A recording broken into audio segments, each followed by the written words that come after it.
जो मनीष काश्यप है उनको लेकर क्या कहना चाहिएगा, बीजेपी में पार्टी में ज्वाइन कर? देखिए, निश्चित रूप से प्रत्येक युवा का स्वागत जो है वो भारतीय जनता पार्टी करती है। वो आदरणीय प्रधानमंत्री नरेंद्र मोदी जी को अपना रोल मॉडल मानते हैं और निश्चित रूप से भारतीय जनता पार्टी युवाओं को आगे बढ़ाती है। भारतीय जनता पार्टी युवाओं को मौके देती है। देखिए, राजद कोई पार्टी है क्या? राजद तो गुंडों की पार्टी है। गुंडों की पार्टी में कौन जाना चाहेगा? गुंडों की पार्टी में गुंडे, ये भी तो तय करना है ना। तेजस्वी जी, उदयनिधि स्टालिन जैसे लोगों से तो कभी शर्म थी, थोड़ी भी शर्म थी। चाहे बिहार के बच्चों से, बिहार के लोगों से थोड़ा भी प्रेम था तो कभी पूछे। उनको थोड़ा भी आंख में शर्म रहता तो पूछते ना। मनीष जी की माता जी ने क्या कहा कि मैं अपना बेटा प्रधानमंत्री को सौंप रही हूँ, मोदी जी को सौंप रही हूँ। तो कहीं ना कहीं उनका पूरा परिवार जो है जो मोदी जी में विश्वास रखता है, तभी तो वो पार्टी में ज्वाइन किए। नमस्कार, मैं हूं अनुराधा झा। आप देख रहे हैं राजनीतिक दृष्टि। यूट्यूबर पत्रकार जो मनीष काश्यप है, जो राजद्रोही का उन पर इल्जाम लगा हुआ था, वह लोकसभा चुनाव निर्दलीय से लड़ रहे थे और बीजेपी का पार्टी ज्वाइन कर लिए है। मेरे साथ सुमित शशांक जी है और उनसे बात करेंगे कि जो मनीष काश्यप है उनको लेकर क्या कहना चाहिएगा, बीजेपी में पार्टी में ज्वाइन कर लिए। देखिए, निश्चित रूप से प्रत्येक युवा का स्वागत जो है वो भारतीय जनता पार्टी करती है और जिस प्रकार से 2014 के बाद लगातार भारतीय जनता पार्टी के नेतृत्व में और आदरणीय प्रधानमंत्री नरेंद्र मोदी जी ने जिस प्रकार से युवाओं के लिए, माताओं के लिए, बहनों के लिए काम किया, तो निश्चित रूप से प्रत्येक युवा जो है वो कहीं ना कहीं आकर्षित हुआ और आदरणीय प्रधानमंत्री नरेंद्र मोदी जी के विजन में सभी, सबके साथ, सबके विकास, सबके कल्याण और उन्नति के लिए जितने युवा हैं वो सभी भारतीय जनता पार्टी की विचारधारा से जुड़ रहे हैं।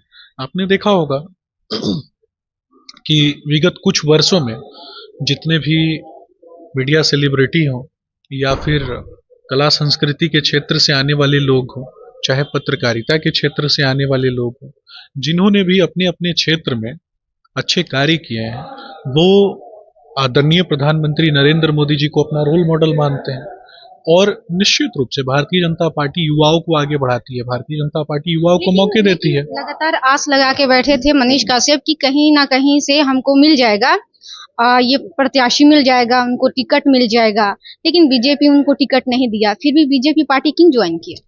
देखिए, भारतीय जनता पार्टी राम राज्य के संकल्प और उद्देश्य पे चलने वाली पार्टी है। जब राम राज्य के संकल्प की बात होती है ना, तो रावण के वध में जब राम सेतु बन रहा था तो गिलहरी की भी भूमिका थी। तो गिलहरी की तरह भूमिका में प्रत्येक व्यक्ति जो है ना वो राष्ट्र निर्माण के लिए लगा रहता है, चाहे भारतीय जनता पार्टी का कोई भी कार्यकर्ता हो। आदरणीय प्रधानमंत्री नरेंद्र मोदी जी भी स्वयं को एक कार्यकर्ता मानते हैं। तो राष्ट्र निर्माण की दिशा में किसको कौन सा दायित्व देना है ये पार्टी का नेतृत्व तय करता है, हम स्वयं तय नहीं करते हैं। भारतीय जनता पार्टी ने युवाओं को मौका दिया है। मैं भी युवा हूँ, मुझे भी भारतीय जनता पार्टी ने प्रवक्ता बनाया। तो एक मंच प्रदान करने का काम भारतीय जनता पार्टी सबको करती है और खास करके युवाओं में वो विश्वास रखती है। और निश्चित रूप से युवा जो है वो कहीं ना कहीं मोदी जी के विजन को स्वीकारते हुए, जब भारत विश्व गुरु बनने की दिशा में आगे बढ़ रहा है और विश्व कुटुंब बनने की दिशा में आगे बढ़ रहा है, तो सब साथ होकर के चल रहे हैं। एक तरफ कहीं ना कहीं बात किए थे कि तेजस्वी यादव के पार्टी में जाने का, राजद के, तो क्या बात थी कि राजद के पार्टी में जाने की बात कर रहे थे? देखिए, राजद कोई पार्टी है क्या? राजद तो गुंडों की पार्टी है। गुंडों की पार्टी में कौन जाना चाहेगा? गुंडों की पार्टी में गुंडे, ये भी तो तय करना है ना। और निश्चित रूप से कहीं ना कहीं राजद ने जिस प्रकार से हत्या, अपहरण, लूट और बलात्कार करने वाले लोगों को टिकट देने का काम किया, एक से बढ़ के एक गुंडों को टिकट देने का काम किया, तो जनता तो कंफ्यूज रहती है। वो तो इस बात में कंफ्यूज रहती है कि राजद को क्या कहे, गुंडों की पार्टी कहे कि पार्टी में गुंडे कहे। तो ये तो पूरा बिहार देख रहा है।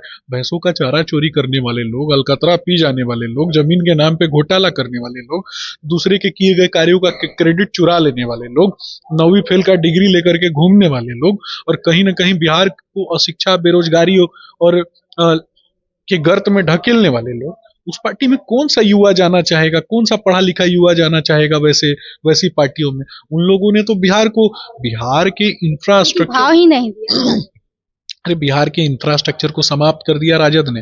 तेजस्वी जी को कुछ आता है क्या? तेजस्वी जी का तो गुजारा प्लेटफॉर्म पे गीत गा के नहीं होगा, लेकिन लालू जी के सुपुत्र हैं तो आए दिन अनर्गल बयानबाजी करते रहते हैं। उन्होंने तो अपने ही बड़े भाई को हाशिए पे ले जाके खड़ा कर दिया ना, अपने ही भाई को ले जाके।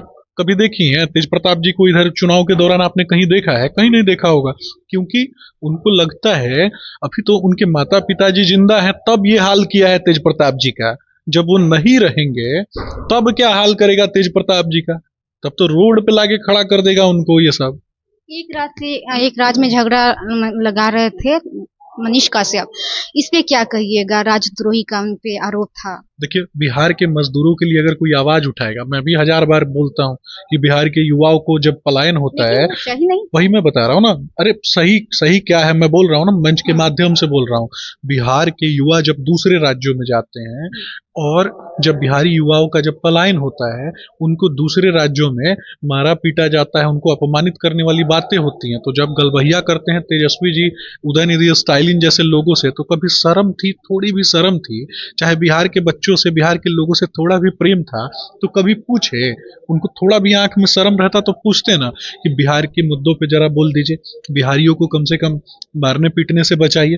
बिहारी प्रतिभा में इतना धनी होता है ना कि वो जहां भी जाता है वो अपने कार्य के आधार पे, अपने व्यवहार कुशलता के आधार पे वो सबका चहेता हो जाता है। इसीलिए जानबूझकर दूसरे राज्यों में जब भी ये जाते हैं, खास करके कांग्रेस के जो शासित जो राज्य हैं या फिर उनके सहयोगियों के जो द्वारा संचालित किए जाने वाले जो राज्य हैं, वहां खास करके बिहारियों को मारा पीटा जाता है, अपमानित किया जाता है। और उसको कौन, यहाँ से तो ये लोग तो सुनवाई भी नहीं करते हैं, तो देखते भी नहीं है। मनीष काश्यप तो महात्मा गांधी को गाली देने का भी ये काम किया था, इस पे क्या कहिएगा? महात्मा गांधी जैसे देखिए देखिए, बापू कहीं ना कहीं चंपारण की भूमि पर आए और बापू ने कहा है, वैष्णव जंतु तेने कहिए पीर पराई जानी रहे, पर दुखे उपकार करे तो मन अभिमान ना आनी रहे। तो महात्मा गांधी को कहीं ना कहीं महात्मा बनाने का काम चंपारण की पवित्र भूमि ने किया है और किसी ने उनको गाली नहीं दिया है।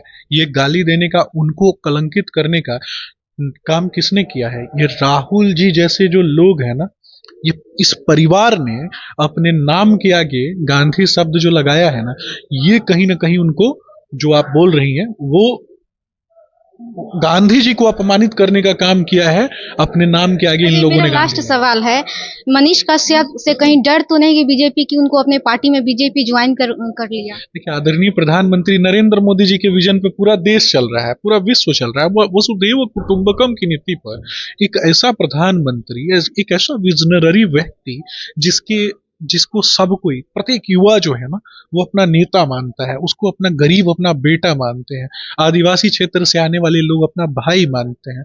जो युवा हैं वो उनके पद चिन्हों पे चलना चाहते हैं। डर और जीत जो है ये विषय नहीं है। विषय क्या है ना, विषय तेजस्वी जी तो आए दिन अनर्गल बयानबाजी करते हैं, अब इनसे कौन डरेगा? तो ऐसे लोगों से भी लोग, तेजस्वी जैसे लोगों से लोग डरेगा क्या? जो युवा भारतीय जनता पार्टी की विचारधारा में जुड़ते हैं, जब वो जुड़ते हैं तो कहीं ना कहीं प्रधानमंत्री जी का ही ना व्यक्तित्व है। मनीष जी की माता जी ने क्या कहा कि मैं अपना बेटा प्रधानमंत्री को सौंप रही हूँ, मोदी जी को सौंप रही हूँ। तो कहीं ना कहीं उनका पूरा परिवार जो है, जो मोदी जी में विश्वास रखता है, तभी तो वो पार्टी में ज्वाइन किए सब। और वैसे हजारों युवा हैं जिनका हम स्वागत करते हैं। तो आपने सुना, सुमी शशांक जी का कहना है कि जो भारतीय जनता पार्टी है वो युवाओं को प्लेटफॉर्म देती है और युवाओं को मौका देती है। आपका क्या राय इस वीडियो को लेकर? आप अपनी प्रतिक्रिया हमें कमेंट बॉक्स में बताएं। आप देख रहे थे राजनीतिक दृष्टि। बहुत बहुत धन्यवाद।